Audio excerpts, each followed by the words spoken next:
समाज रे दुर्नीति को मूलोत्पाटन करने ये सरकार अभियान आरंभ होती।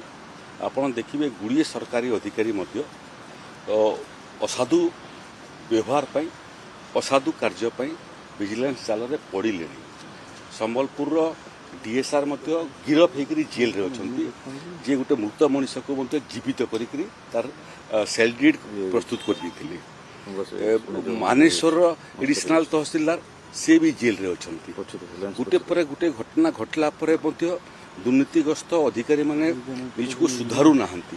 2 दिन न जाणु जाऊ जाऊ आईएएस ऑफिसर विजिलेंस जाल रे 47 लाख टंका जब्त होती घर भितर।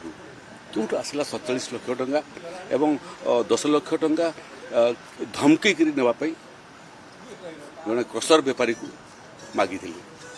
तेणु एबे भी समय अच्छी सतर्क हो जातु कहीं बर्तवे ना।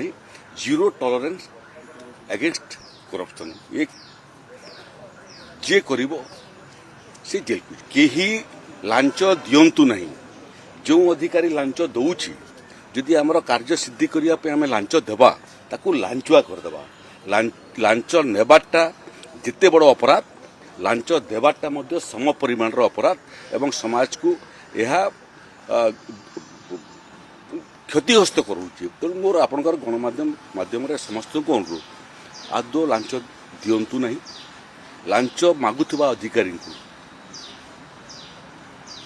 कार्यानुष्ठान विरुद्ध करने राजस्व विभाग अच्छी आमको सूचना दिया।